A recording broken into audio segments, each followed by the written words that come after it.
Hey, what's up, economics class? We are back for another video. This one should be a little bit shorter on account that, hey, we don't have quite as much to do on this one. So today we are going to be looking at gas consumption. I got a little bit else to talk about, but mostly today we're talking about the gas consumption portion of the project. I'm going to show you all how to calculate that up. It's important that you calculate it. You lose points if you guess. This isn't about guessing, but before we get into this, we got to thank today's sponsor. The sponsor of today's video is Flex. That's right. Hey, good news, guys. It's not around this year. Okay, Dr. Hawkins put out his announcement. We'll be talking about that here in a little bit. You guys have wished Flexaway for years. You finally got your wish. And, well, hey, at what cost, though? So, what I want to talk about before we get into gas consumption is some of the news that's come out over the past couple of days. Dr. Hawkins did a video announcement. It got sent to all the emails. No flex this year. Everybody's going until May 29th. So basically, instead of us having to push into the summer, we're making up lost time by getting rid of flex. Everybody's got to be there. So it's either you could say there's no flex or everyone has flex. It doesn't matter. LivCom has set up a free internet program for people who do not have an internet connection already. So if you know anyone, help get the word out on that. On the same note, the school district has their Wi-Fi hotspots set up. One of them is in Matthews Park. The other is they have completely Wi-Fi'd up the student parking lot at the high school. So people can go hang out in the parking lot for a little bit, long enough to upload work or whatever, because you can work offline with your Chromebooks, but you take your Chromebook to one of these hotspot locations, just hang out there long enough to get your work submitted, you'll be fine. Please help us get the word out, because obviously people who aren't using the Wi-Fi or haven't got the free internet set up, they're not watching this video, okay? I can't reach them. I can't email them. I can't send stuff in. The school is doing their best to contact everybody, but help us get the word out. If you know somebody that doesn't have that internet connection, let them know that these options are here. Help them out so that they're not in a tough spot when we do get back in the classroom. And lastly, for you seniors, something that's a big deal. You're getting a graduation. We're not taking away your birthday. We just don't know when it's going to be yet. If everything clears up, graduation will be on time. Okay, right there, that last weekend, right after May 29th. If there's still concerns about public gatherings, we may push it back a couple of weeks. We may have graduation at some point during the summer. Graduation is still going to happen. You still get to walk. So congratulations on that. Now, let's get into gas consumption here real quick. We don't guess in this project, okay? Are we making estimations? Yes, but it's not just, I only fill up once a week, okay? You might only fill up once a week now. You might only fill up twice a week now if you do a whole bunch of driving.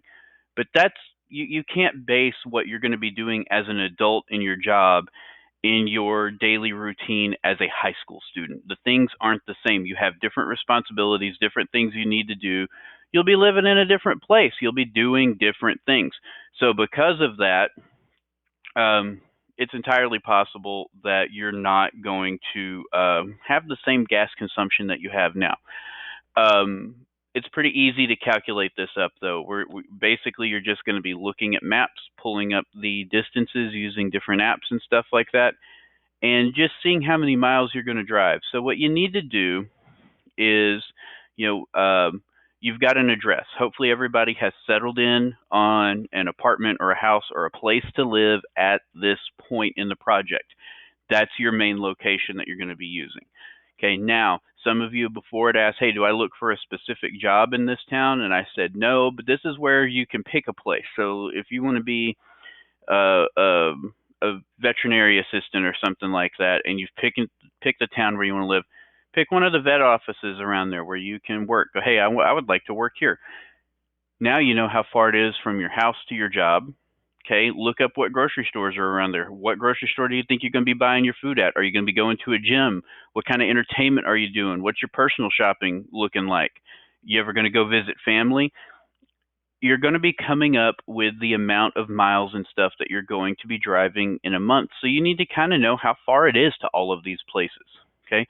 Once you have an idea of how far it is to each of these locations, Well, you'll be going back and forth to work 5 times a week, a trip there, a trip back. So whatever that distance is, okay, it's going to be 10 times a week because you're doing it twice a day. You're driving there and then you're driving back. Okay, 4 weeks in a month. That's how much work driving you're going to be doing. But then you're still going to be grocery shopping. You got to feed yourself. Are you going to be doing your grocery shopping on weekends and just going off to the store? Or are you going to stop by the store on the way home? Or is it going to be a mix of both?